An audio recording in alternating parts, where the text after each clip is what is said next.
dia, meninos. Espero que estejam todos bem.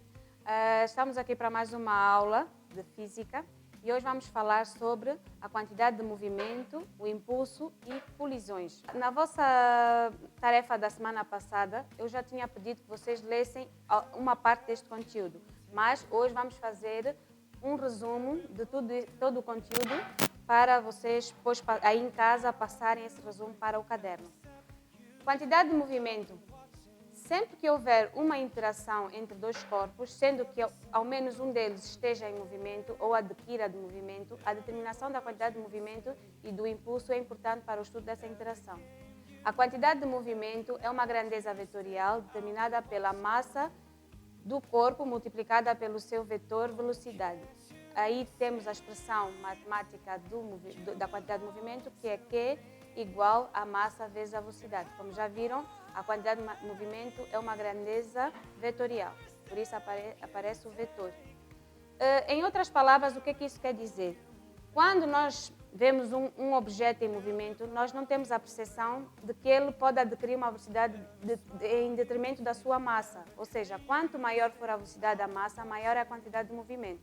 Imaginem um choque, um carro a bater contra outro carro. Quando isso acontece, dependentemente da massa do carro e da velocidade em que eles se encontrem, há maior estrago ou menor estrago. Aí é que é a tal interação e essa interação é que nós chamamos de quantidade de movimento. Como a massa é uma grandeza escalar, o vetor quantidade de movimento será paralelo ao vetor velocidade, tendo a mesma direção e sentido.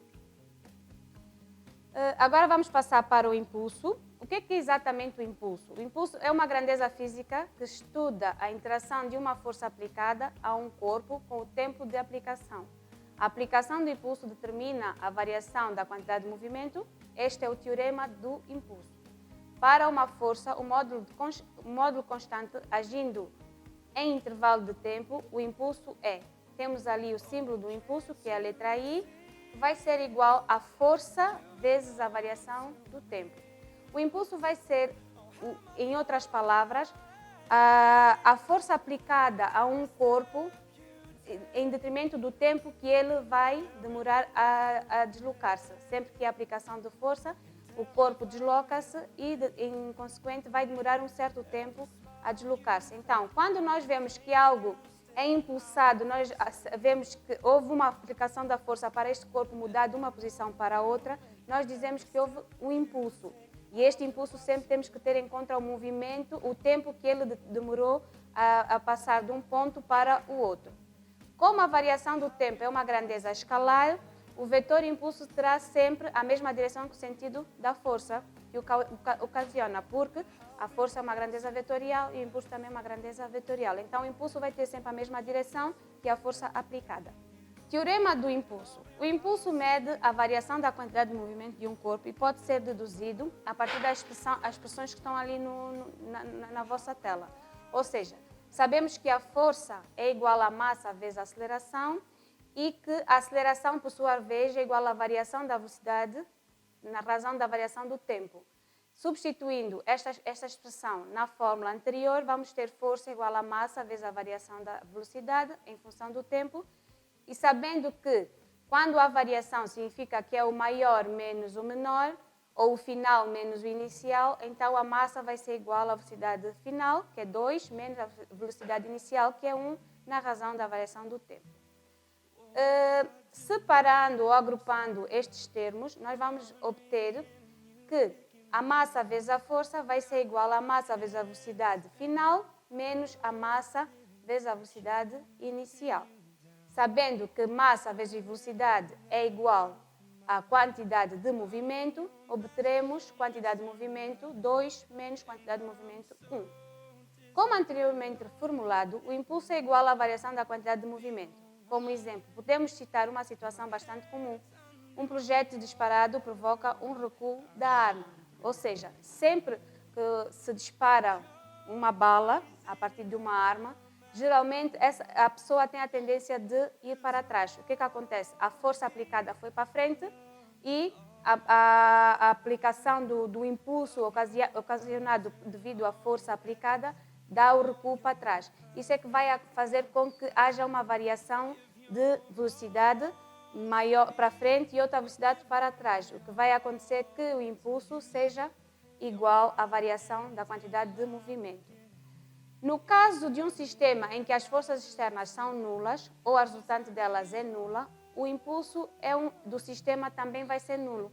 Ou seja, quando é que acontece a variação da quantidade de movimento ser nula? Quando a massa e a velocidade de um corpo, no início, vai ser igual à massa vezes a velocidade desse corpo no fim do processo. Então, como eles estão a subtrair, logo o seu resultado vai ser igual a zero.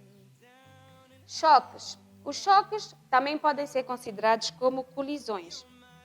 A aplicação imediata dos conceitos de quantidade de movimento e impulso e do teorema de impulso é no estudo do choque entre corpos. Em qualquer choque entre dois ou mais corpos, se considerarmos o sistema composto apenas por eles, portanto, sem a existência de forças externas ao sistema, haverá sempre a conservação da quantidade de movimento. Quando é que a quantidade de movimento se conserva? Quando a sua quantidade de movimento inicial vai ser igual à quantidade de movimento final. Aí diz que há conservação da quantidade de movimento. Tendo em conta isso, vamos estudar 3 colisões mais comuns, que é a colisão elástica, inelástica e perfeitamente inelástica. Passando para as colisões, dizemos, quando, por exemplo, 2 corpos chocam e continuam em movimento unidos, ou seja, eles vão chocar, mas no fim eles continuam unidos, fazendo-se um só corpo. Aí nós dizemos que estamos na presença de uma colisão perfeitamente inelástica ou um choque perfeitamente inelástico. Por quê? Eles vão ter a sua expressão matemática inicial vai ser massa vezes velocidade, que é a quantidade de movimento inicial, mais massa vezes velocidade, que é a quantidade de movimento do primeiro ou segundo corpo, e no fim, quando eles mantêm-se unidos, as suas massas vão somar e vão adquirir apenas uma velocidade. O que vocês podem ver ali na figura, antes da colisão e depois da colisão. O corpo A choca contra o corpo B, ou vice-versa. Um deles está em movimento, os dois em movimento, ou um parado e outro em movimento, não tem problema. Quando chocam, acontece uma espécie de colagem, podemos dizer assim. E eles, os dois, mantêm o seu movimento na mesma direção, adquirindo os dois corpos, soma-se as massas e adquirem uma só velocidade, que é a velocidade final do corpo. Se, por outro lado, o choque ocorre sem deformações permanentes, ou seja, há um choque normal, simples, sem uma deformação, pode ser classificado como choque elástico ou colisão elástica. Neste caso, existe a conservação da quantidade de movimento, bem como da energia cinética do sistema.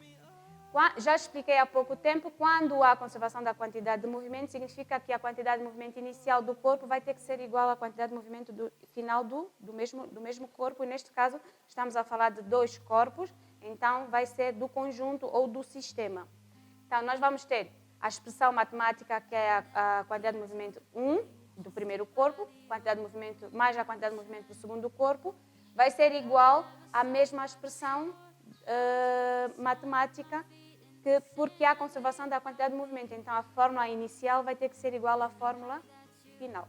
E podem ver na figura, temos a colisão antes e a colisão depois. O que é que acontece nesta colisão propriamente? Os 2 corpos vão um em direção ao outro. Quando chocam, cada um segue o seu rumo, mantendo posições opostas. Se o corpo A saía da direita para a esquerda, depois do choque vai passar da esquerda para a direita. E a mesma coisa acontece com o corpo B. Se saía da direita para a esquerda, depois do choque vai sair da esquerda para a direita. E assim dá-se o nome de colisão ou choque elástico, porque há uma elasticidade. Os corpos não param nem mantêm o mesmo rumo. Vai cada um para o seu rumo, mantendo as suas velocidades e as suas massas. Existe o terceiro caso, que é os choques ou colisões inelásticas, que é um intermédio entre a colisão elástica e a perfeitamente inelástica. Ou seja, os corpos depois do choque, eles vão manter a mesma direção, mas não serão unidos, terão cada um a sua massa e a sua velocidade.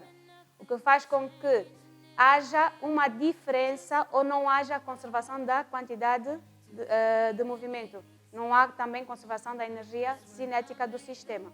Os corpos vão chocar, um vai adquirir a velocidade do outro, dependentemente da massa e da velocidade, e assim manterem uma mesma direção, mas separados, não vão estar juntos. Como vocês podem ver ali na figura, antes da colisão, o corpo A choca contra o corpo B, e o corpo A vai passar a sua velocidade, a sua energia cinética, para o corpo B, fazendo com que os dois adquiram a mesma direção e o mesmo sentido, mas não juntos. Chegamos ao fim da nossa aula, espero ter esclarecido o conteúdo. Deixo-vos aqui uma tarefa, que é para resolver os exercícios da página 58 e 59 do Manual da Plural Editores. A imagem abaixo é só mais uma ajuda de algumas equações, e para vocês verem que ali houve um impulso em relação ao pé do futebolista e à bola. Então, ele aplicou a força, bateu na bola, a bola teve entre a bola e o pé houve uma interação. E aí há quantidade de movimento, há força aplicada e, consequentemente, como houve um determinado tempo de atuação, também vai haver o impulso. Espero que tenham compreendido o conteúdo e até a próxima.